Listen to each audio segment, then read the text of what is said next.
Paris, 1985. The house in the Bois de Boulogne has 14 rooms. Most of them stand empty.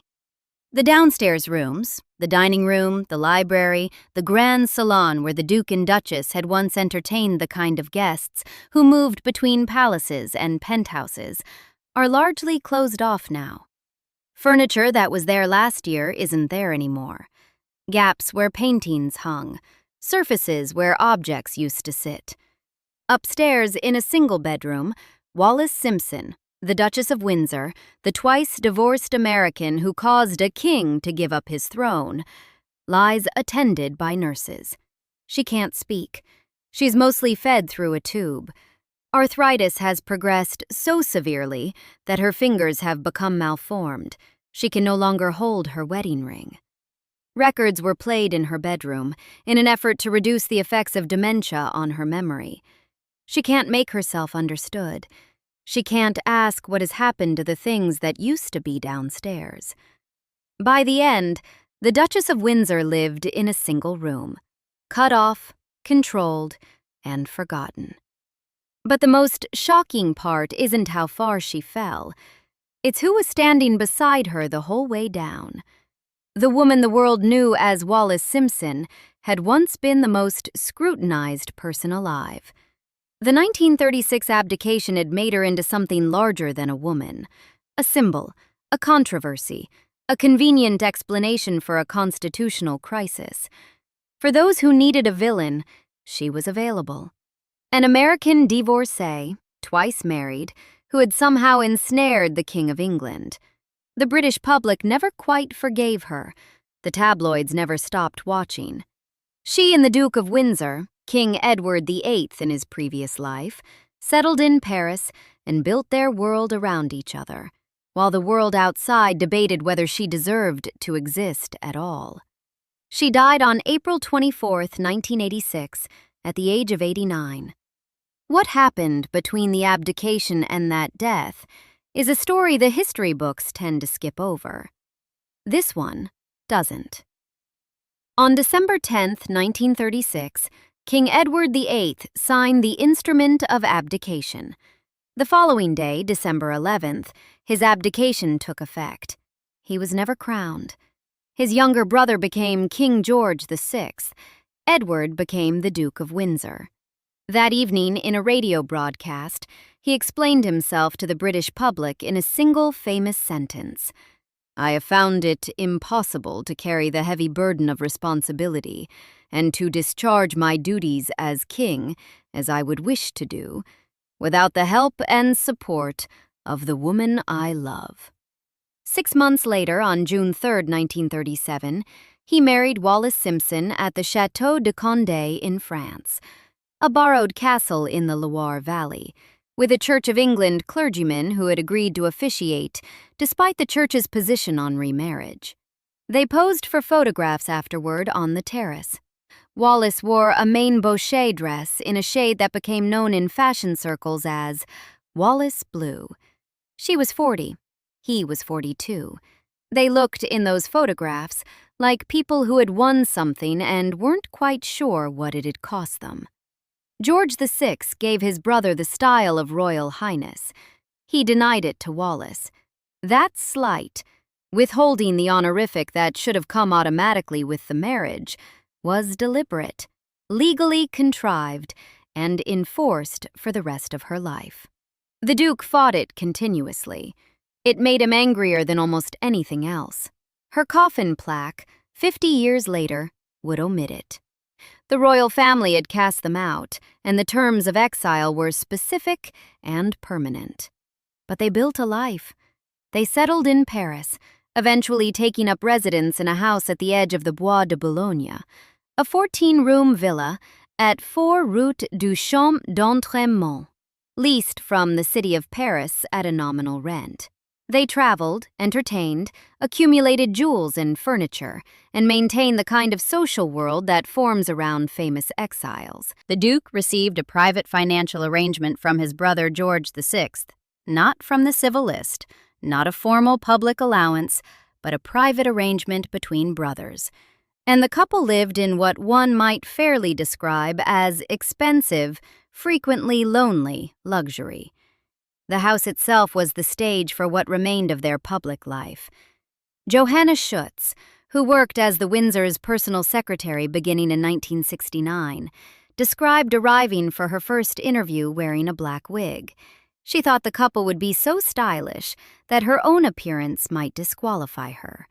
She was 26. When she arrived, Wallis called out to the Duke, "Look, darling, spring has come."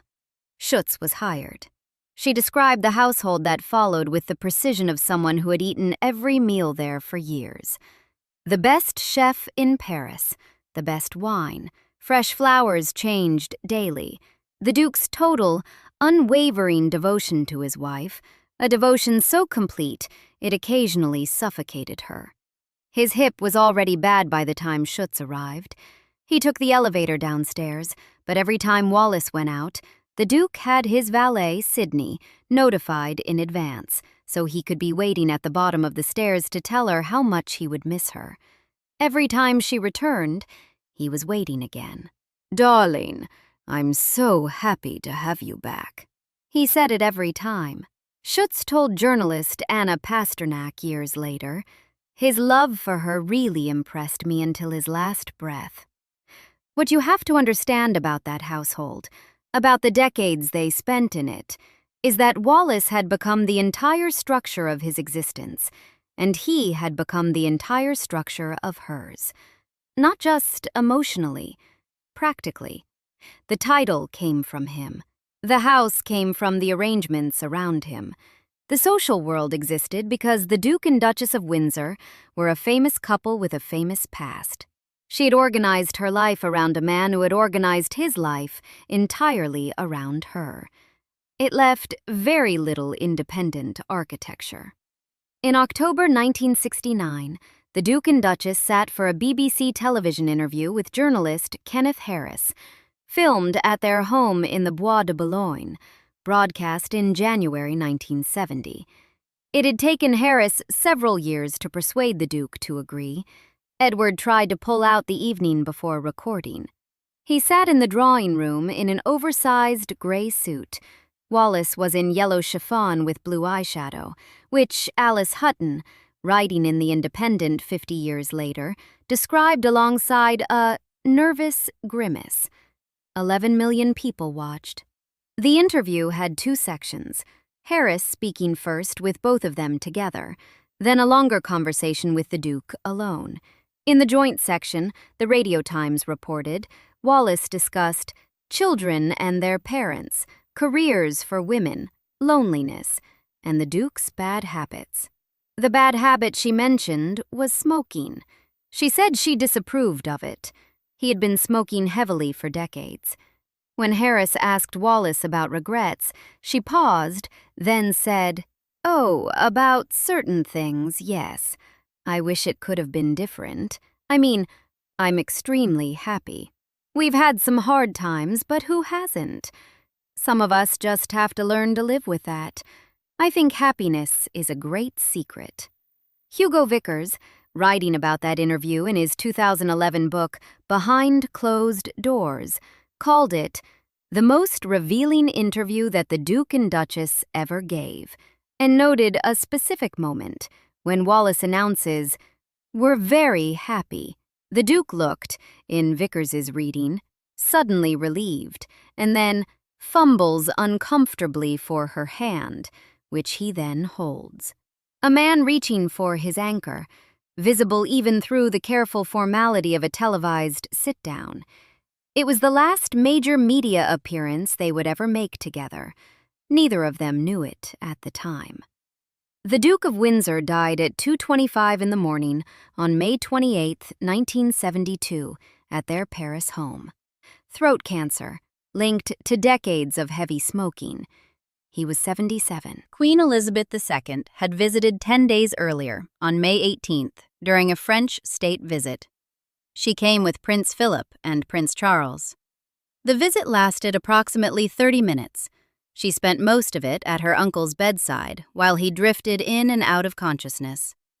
A photograph was taken afterward of the Queen with Wallis.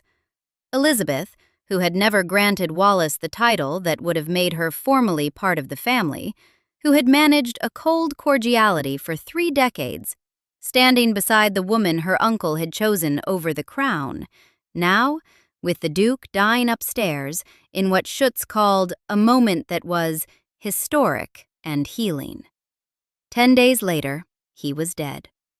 Wallis traveled to Britain for the funeral at St. George's Chapel, Windsor Castle, on June 5th. She stayed at Buckingham Palace during her visit, a courtesy extended by a queen who had never given this woman what she was formally owed, but who now opened the palace to his widow. The funeral was attended by thousands. Wallis sat in the front pew. Another photograph was taken of the queen speaking to her after the service, the 2 women in black, the conversation, whatever it was, unrecorded. Then Wallis went back to Paris. She was 75, already suffering from arteriosclerosis, a vascular disease that was beginning to cloud her judgment and her clarity. The New York Times would report in 1979 that she has been suffering from severe arteriosclerosis for years, phrasing the condition as something long established rather than new. In 1972, the disease was already present and progressing. It meant she was losing, gradually and unevenly, the cognitive sharpness that might have allowed her to assess the situation she was in, to ask the right questions, to read contracts, to distinguish between a protector and a predator. Her personal secretary, Johanna Schutz, later told Pasternak what those first months of widowhood looked like. She ate every meal with Wallis. She accompanied her by boat to America. "I couldn't replace the Duke, but I could support the Duchess, which was a pleasure," she said. In the evenings in Paris, there was still the best chef, still the best wine. But there was no longer a man at the bottom of the stairs, and there was the matter of money. After the Duke's death, Wallis was supported partly by his estate and partly by a voluntary allowance from Queen Elizabeth II, a private arrangement, not a formal public obligation. Encyclopedia Britannica confirms the general existence of this support. The specifics aren't publicly documented, and this script won't invent a figure. But the structural fact is significant. Her financial survival was, in part, connected to maintaining a functional relationship with the royal family. Biting that hand publicly was never a rational option, regardless of how they had treated her.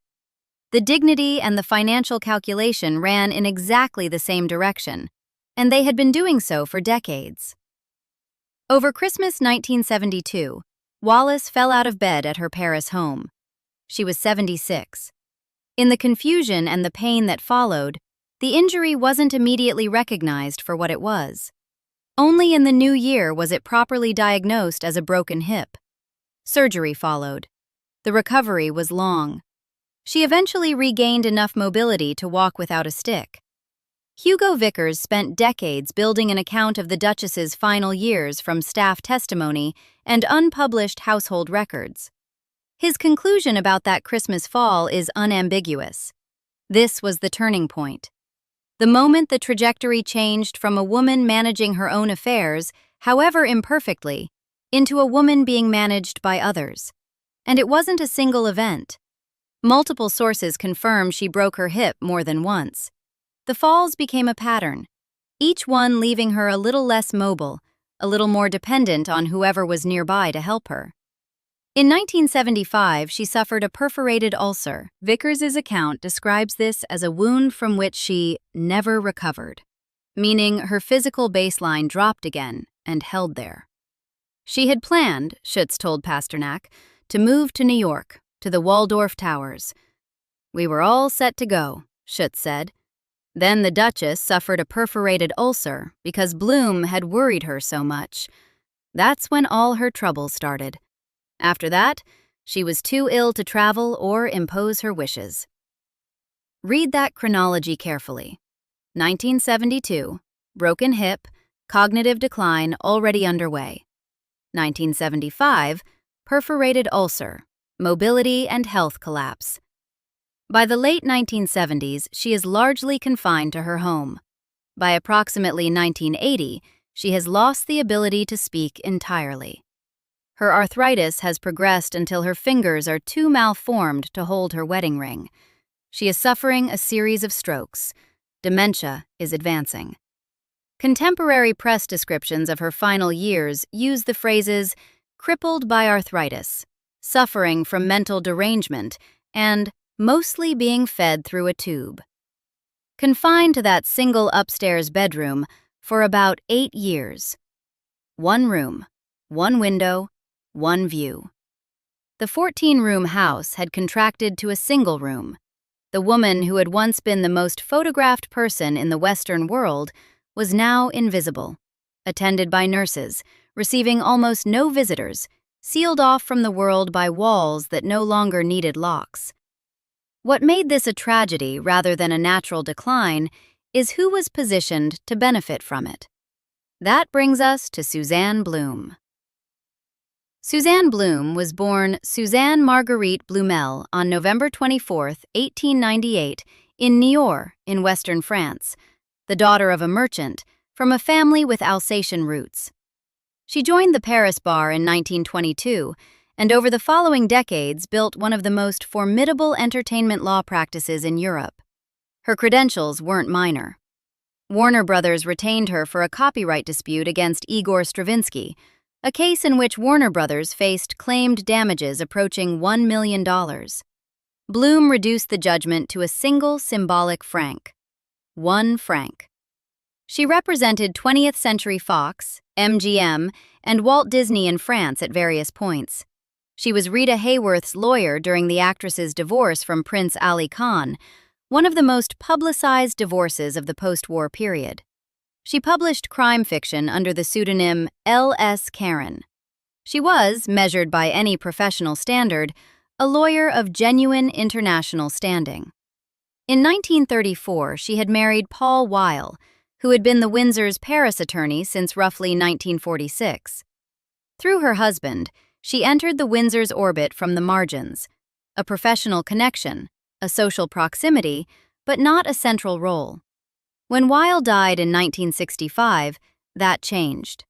According to Johanna Schutz, speaking years later to Pasternak, roughly a year after Weil's death, Bloom persuaded Wallis to let her take over all their legal affairs. The word persuaded is doing some work in that sentence. Wallis was 70. She had just lost her husband's Paris attorney. She was being advised by a formidable professional woman who was already inside the household's legal structure and who presented herself as a natural continuation of the existing arrangement. Under those conditions, persuaded may have looked a great deal like was too tired or confused to refuse. But the transfer happened, and once it happened, Bloom began building the position from which she would, a decade later, exercise total control. During the Duke's lifetime, this remained a limited role. There were other people, Schutz as personal secretary, John Utter effectively managing the household, Sir Godfrey Morley at Allen and Overy in London handling the legal affairs that required British attention. The support structure was distributed. No single figure could override all of it. That structure held as long as the Duke was alive to be the center of it.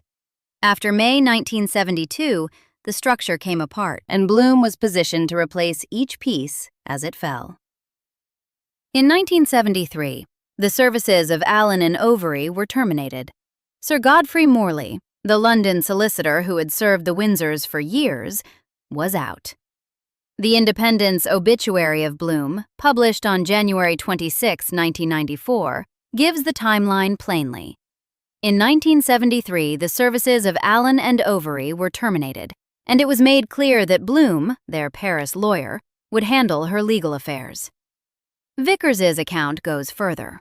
He argues this wasn't a natural organizational change, but a maneuver. That Bloom arranged Morley's dismissal while Wallis was in a confused state and hospitalized, by convincing the Duchess that her London solicitor was attempting to steal her money. Morley wasn't attempting to steal her money, but Wallis, in her deteriorating cognitive state, couldn't easily assess who was telling her the truth and who was telling her something that served an agenda. She was a woman who had been surrounded all her life by people whose motives required careful reading. Now her capacity to read those motives was failing. The timing wasn't accidental. Morley was gone. The London legal infrastructure was gone. Bloom was now the sole legal representative. In 1975, John Utter, the Duchess's English secretary, the man who had effectively run the day-to-day administration of the Windsor household, was officially retired. Another anchor removed. Then came April 1978. Johanna Schutz, the woman who had eaten every meal with Wallis for years, who had accompanied her to America, who had stood between her employer and the world with genuine personal loyalty, was dismissed. The stated reason: she was unstable and frequently absent. The Independent observed this was untrue. It was only after the departure of the far from unstable Schutz, the obituary noted, that Bloom assumed complete control and began to make her pronouncements to the world. Schutz told Pasternak a different version of her departure. She was offered a new contract, one that would have formalized her employment under Bloom rather than under the Duchess. She refused. She would work for Wallis, not for Wallis's lawyer. She stayed as long as Wallis still recognized her. When recognition went, she had nothing left to stay for. The architecture was complete by 1978. The London solicitor, gone. The household administrator, gone. The personal secretary, gone. The professional staff who had formed Wallis's independent relationship with the outside world, gone, one by one, over 6 years, each removal achieving a slightly tighter seal around the room where the Duchess lived. Wallis Simpson, 82 years old, increasingly demented, losing her speech, was now in the sole professional care of a woman who described herself as her dearest friend and the guardian of her moral interests. Bloom presented this situation, both publicly and privately, entirely in terms of her own virtue and devotion. She styled herself the executrice testamentaire of the Duke's will and the defender of the moral rights and interests of the Duchess of Windsor. Those are her own words, used in public statements and interviews across the late 1970s and 1980s. She described herself as Wallis's close friend and her protector, specifically, her protector against the biographers, the television producers, the journalists who had spent 50 years treating Wallis as a villain, and who now wanted access to her vulnerable final years for their own commercial purposes. This framing positioned any attempt to check on Wallis's welfare as an act of predation, and positioned Bloom's gatekeeping as an act of love. It was, in its way, a masterpiece of presentation. Bloom wasn't some obscure figure making claims from the shadows. She was a recognized professional who had spent 50 years winning difficult cases for powerful clients. When she said she was protecting the Duchess, it sounded credible, because in some respects it was partially true. Some of the people who wanted access to Wallis did have commercial rather than humane motives. Bloom was correct about that much. But the comprehensiveness of the control she exercised went far beyond anything that could be described as simple protective instinct. In 1978, Bloom made her most prominent public move. When Thames Television broadcast its drama series about the Windsors, Bloom attacked it publicly on grounds that the couple's image had been misrepresented. In doing so, she revealed the existence of the private correspondence between Edward and Wallis, decades of letters, intimate and unguarded, written across the years of their courtship and exile, and quoted from one. The letter showed Wallis urging the Duke, at an earlier moment of crisis, "Give up this mad idea, it's impossible, it will be a disaster." Bloom read this aloud to make a point about the couple's relationship. She presented herself as the legitimate steward of this correspondence. Wallis was 82 years old when Bloom made this intervention. Whether she knew it was happening, whether she was asked, whether she would have agreed, none of that was clear. What was clear was that the correspondence belonged to Wallis, and the decision to deploy it publicly had been made by someone other than Wallis. What Bloom's management looked like from inside the house, in practical daily terms, emerges from several accounts, though it's important to be clear that these accounts come primarily from witnesses who were themselves hostile to Bloom. Most centrally, Johanna Schutz, speaking through Anna Pasternak. They aren't neutral observations. They are the testimony of people who believed they were watching something wrong. With that attribution clearly in place, here is what they describe. Access to the Duchess was controlled entirely by Bloom. Visitors were told, uniformly, that the Duchess was too ill to receive anyone. Letters from old friends were returned from Bloom's office with notes explaining that the Duchess was not in a condition to receive correspondence. Former associates, members of the Windsor's extensive social circle, people who had known Wallis for decades, they were all told the same thing, in different words, with the same result. Caroline Blackwood was a specific case. Irish-born journalist and novelist, she was commissioned around 1980 by the Sunday Times in London to write a profile of the Duchess. She made 3 separate trips to Paris. Each time, she was redirected from the house in the Bois de Boulogne to Bloom's nearby apartment. Each time, she was given elaborate explanations for why the Duchess couldn't be seen. She never once got inside the door. The New York Times review of her posthumously published book, The Last of the Duchess, out in 1995, a year before Blackwood died, confirmed that Bloom attempted to obstruct Blackwood's inquiries. What Blackwood found instead of a subject was Bloom herself, formidable, confrontational, encyclopedically defensive, and unwilling to answer the one question that mattered. Where exactly was the Duchess, and what was she permitted to do?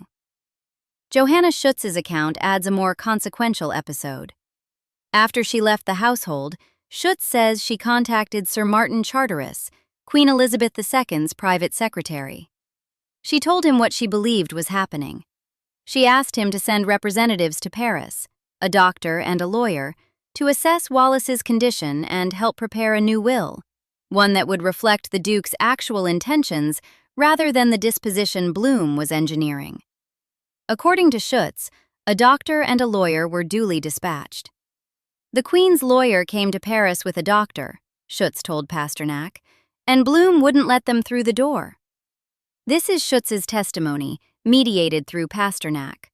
There is no independent document confirming this specific incident, but if accurate, it describes a world in which even the representative of the sovereign, the monarch who was also the Duchess's niece by marriage, could be refused entry to a private house in Paris by a French lawyer who had decided she alone controlled access to the person inside.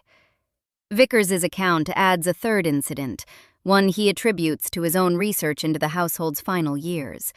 A plastic surgeon named Robin Baer was permitted to visit. Bloom allowed this visit, making it one of the rare exceptions to the general policy of exclusion. But Vickers argues that when Baer arrived, he found the Duchess sedated to the point of being unable to communicate. She gave no verbal response and made no sustained movement. The only sign that she was aware of the presence of another human being, according to this account, was a single tear rolling down her cheek. The downstairs rooms, meanwhile, were being cleared. Schutz described a specific exchange that captures the situation with terrible precision. Wallis would sometimes say she wanted to go downstairs, to the library, to have dinner there, to see the room where she and Edward had once entertained. Schutz would make an excuse. "You are too frail. It's not heated." Any explanation that would keep Wallis from descending the stairs and seeing that the room wasn't as she remembered it. Any excuse, Schutz said, so she didn't see the truth. Bloom's authority over all of this rested on a document she consistently declined to produce. The Independent's obituary states that she was frequently challenged to give evidence of the Duchess's wish and to show that she had a power of attorney to act for her, and that she published virtually everything except that authority. Multiple sources confirm that Bloom asserted a power of attorney granted by the Duchess. No one outside Bloom's own legal circle appears to have seen the original document. Vickers argues in Behind Closed Doors that the power of attorney may have been forged. This is his allegation. It isn't a court finding. It was never tested in court because Bloom died in January 1994 without ever facing legal challenge over her management of the estate, and the relevant proceedings, if any existed, weren't public. What can be said with certainty, and what the Independent's obituary establishes, is that the document was never submitted to independent examination during Bloom's lifetime, despite repeated requests that she do so. Whatever legal basis Bloom possessed, she kept it private, and the Duchess, by the time anyone was asking serious questions, couldn't clarify it herself. Hugo Vickers published Behind Closed Doors, the tragic untold story of the Duchess of Windsor, in 2011 with Hutchinson in London. The book runs to 462 pages with a full bibliography and index. His credentials aren't those of a tabloid journalist chasing a story. The Financial Times has described him as the most knowledgeable royal biographer on the planet. His other works include the authorized biography of Cecil Beaton, a commission that gave him extraordinary access to the photographic and social records of mid-20th century British high society, a biography of the Queen Mother, and studies of Princess Alice of Greece and Gladys, Duchess of Marlborough. He is a professional royal historian with a decades-long record. His methodology in the Windsor case was necessarily indirect, and he says so. He never met either the Duke or the Duchess. He had arrived at their house in Paris in 1972, sent by Burke's peerage to interview the Duke, and found the Duke had just died. He stood in the rooms of the house and began a relationship with the household's senior staff, particularly Schutz and the manager John Utter, whom Vickers describes as the person who basically ran the household. Over the decades that followed, he built his account from their testimony, from unpublished papers, from legal and financial documents, and from the patient accumulation of what people inside that house had witnessed and were willing to say. One review describes the book's structure as arranged back to front. It opens with the Bloom years and the case being constructed, and works backward through the biography. The WorldCat catalog entry, which represents the book's own publisher's summary, states, "She was ruthlessly exploited by a French lawyer called Suzanne Bloom." That isn't a neutral description. It's the book's argument, and Hutchinson endorsed it. The Historical Novel Society's review notes that Vickers presents evidence Bloom used a possibly forged letter granting Bloom power of attorney. The slightly foxed literary review quotes a critic summarizing Vickers's position. Vickers, who regarded Suzanne Bloom as Satan in tweeds, tells us that no written evidence was ever produced to prove that Wallis authorized the direction of her estate to the Pasteur Institute. The same critic notes that when Bloom was pressed on the Pasteur bequest, she conceded that the bequest had been her suggestion, but that the Duchess had been in full agreement. No documentation of that agreement was produced. Caroline Blackwood's book, The Last of the Duchess, published posthumously in 1995 by Pantheon, a year before Blackwood died, provides a second angle on the same years. 3 blocked visits to Paris, 3 redirections to Bloom's apartment, 3 refusals. The story of what you find when you can't get through a door became the book's organizing logic. 2 serious writers, 2 different approaches, one investigative historian building from staff testimony, one journalist who simply tried to see the woman herself. One closed door. None of this was settled in court. Bloom died without facing prosecution. But the pattern that Vickers documents, the sequential removal of staff, the blocked visitors, the missing legal document, the estate redirected to an institution Wallis had no prior connection to, is either a systematic exploitation of a vulnerable person or an extraordinary series of coincidences that happen to concentrate enormous benefit in the hands of the same individual.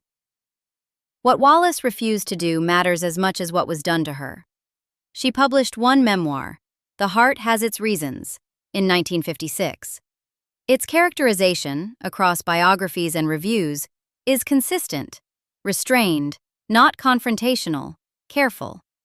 No direct attacks on the royal family.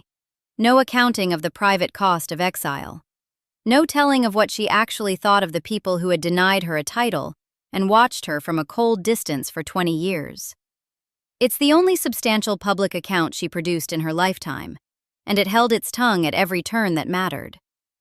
In 1974, when a journalist asked whether she planned to write another book, she said she had no plans and considered writing such a book the most dreadful thing to do. The phrase isn't ambiguous. It wasn't modesty. It was a deliberate position, stated to a journalist, in the last period when she was still capable of public statements. She kept that position until she could no longer maintain any position at all. Part of this was a rational calculation, and the brief requires that this calculation be made explicit.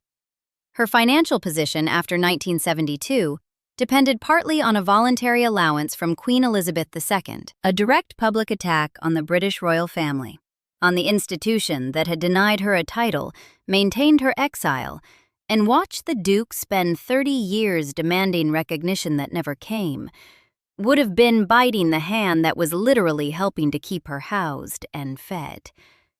The dignity and the survival were the same arithmetic, and Wallis had been doing that arithmetic since at least 1937. But the restraint ran deeper than survival. She had been receiving hate mail since the 1930s. In her memoir, she described it plainly. There can be few expletives applicable to my sex that were missing from my morning tray. She knew exactly what the British public thought of her. She had known it for decades. She chose consistently and deliberately not to escalate, not to provide ammunition, not to give them what they were waiting for. The standard reading of Wallis Simpson, the reading that dominated public discourse for 50 years after the abdication, casts her as calculating, grasping, and self-serving. There is evidence from the early period that sustains that reading if you want to. But the evidence from the final decades tells a different story. A woman who had every reason for bitterness, denied a royal title for half a century, forced into exile, isolated by her own lawyer while her health failed, her estate redirected, her husband's explicit wishes ignored on the other side of his grave, and who went to her death without publicly turning on any of them. Anna Pasternak, researching her biography of Wallis, made a point that cuts against 50 years of conventional narrative. Wallis, Pasternak notes, never wanted Edward VIII to renounce the throne, and desperately wanted him to stay in the royal family. The abdication wasn't what she had worked toward. She had tried to stop it. He had done it anyway, and then organized his entire life around the woman for whom he had done it, leaving her to carry the weight of a decision she hadn't wanted made. Whatever Bloom stripped from her in that house, the silence held, and the silence in those circumstances was the last piece of ground that no one could take without her cooperation. The quiet evidence of genuine loyalty in all of this is the butler. Contemporary UPI reports at the time of her death identify him as Monsieur George. Other records give the name as Georges Sanegre. The spelling varies in sources and appears in limited records, so the uncertainty is worth flagging rather than hiding. What is consistent across accounts is the length of service, more than 35 years in the Windsor household. He was present at the Duke's death. He was present at the Duchess's death on April 24, 1986. After Wallis died, the Queen honored him. Johanna Schutz told Pasternak a specific story about him. In 1976, he came to her carrying a large box. Inside were the love letters, the complete private correspondence between Edward and Wallis, decades of it, written across the years of courtship and exile and marriage. He told her the Duchess wanted them burned. "We can't burn this," Schutz said. "This is history." Bloom eventually gained possession of the letters. After Wallis died in 1986, she had them published. The Duchess, who had spent her final decade unable to speak and unable to protect herself from what was happening around her, had spent her earlier years making clear she didn't want that correspondence made public. The butler had tried to honor her wishes by bringing the box to Schutz rather than to Bloom. It wasn't enough. In a story largely about people who used or abandoned a vulnerable woman, the butler is the human detail that makes the exploitation legible by contrast. The exploitation looks like what it is because alongside it, plainly visible, is someone who stayed because loyalty was what he had. He was still there on the morning she died. Wallis Simpson died at her Paris home, in the upstairs bedroom at 4 Route du Champ d'Entraînement, the house in the Bois de Boulogne, on April 24, 1986. She was 89, 2 months short of her 90th birthday.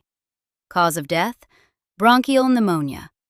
Underlying conditions included years of strokes, advancing dementia, severe arthritis, and profound physical deterioration accumulated across more than a decade.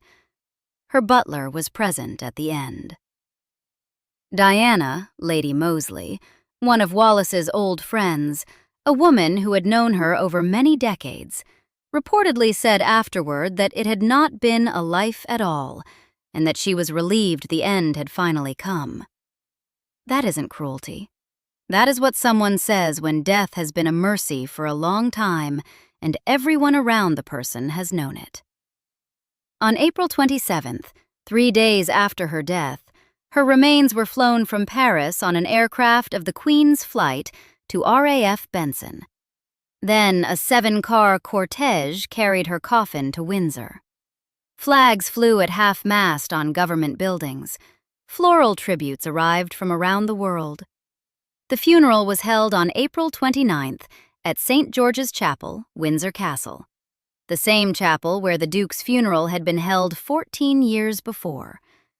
Queen Elizabeth II attended, along with Prince Philip, the Queen Mother, the Prince and Princess of Wales, Princess Anne, Princess Alice, Duchess of Gloucester, Prime Minister Margaret Thatcher, and Leader of the Opposition, Neil Kinnock. The Dean of Windsor conducted it. Per Wallis's own wishes, there was no funeral address, no eulogy. No direct references were made to the Duchess during the service. The Canon of Westminster mentioned her once, in a single prayer, as our sister. The single wreath on top of the coffin came from Queen Elizabeth II, white, orange, and yellow lilies, cut at Windsor Castle. The silver plaque on the coffin read, Wallis, Duchess of Windsor, 1896 to 1986. No HRH prefix. The same formal denial that had defined her married life appeared one final time, in silver metal, on her casket. As the coffin was carried out of the chapel, the organist played Elgar's Nimrod, the slow, swelling 9th variation from the Enigma variations, used at formal British occasions to mark grief of a particular weight. It's the music that says, this was significant. Whatever else was true, this was a life of consequence.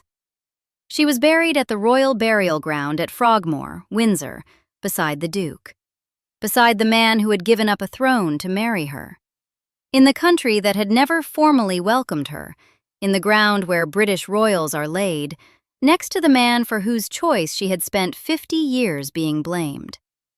The Princess of Wales reportedly said afterward it was the only time she had ever seen the Queen weep. Most of Wallis's estate was directed to the Pasteur Institute, the French Medical Research Foundation. The Wikipedia article on her death is direct about the consequence. The royal family received no major bequests. This was the institution that Blum had said Wallis chose in tribute to France, the country that had given her a home. It was the institution that, according to Schutz, Blum had explicitly told Wallis she must choose or face eviction from the house. It was the institution that Wallis had shown, in the record of her life, no connection to or interest in. Blum, when pressed on this, acknowledged the bequest had been her suggestion, but said the Duchess had been in full agreement. No written evidence of that agreement was ever produced.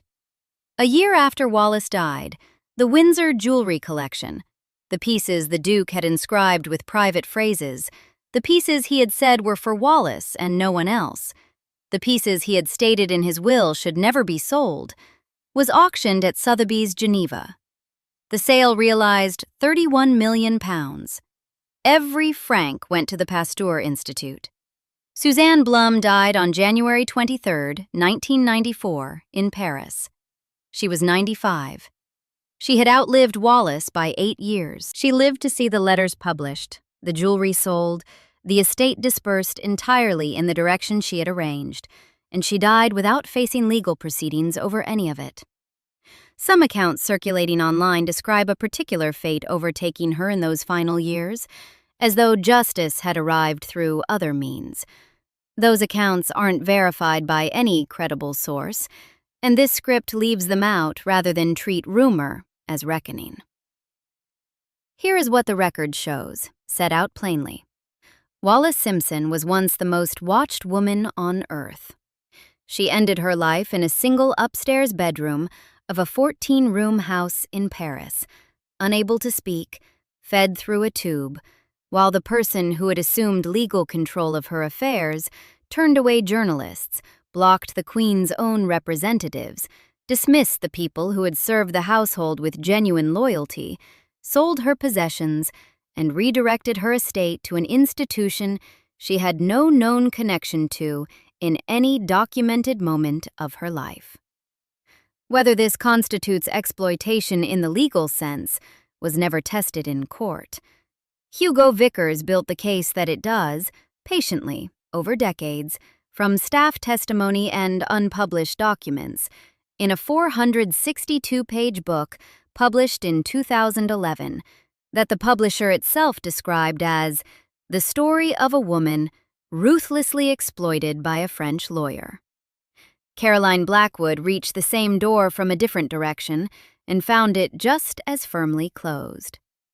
The missing power of attorney, a document Bloom repeatedly asserted existed and repeatedly declined to produce, isn't proof of forgery in the absence of legal adjudication, but it's a silence that matches the larger pattern of the thing. What isn't in dispute? A woman became isolated. The people around her were removed, one by one, over 6 years, each dismissal tightening the seal. The visitors who tried to see her were turned away. The documents that would have clarified her own wishes were never produced or independently examined.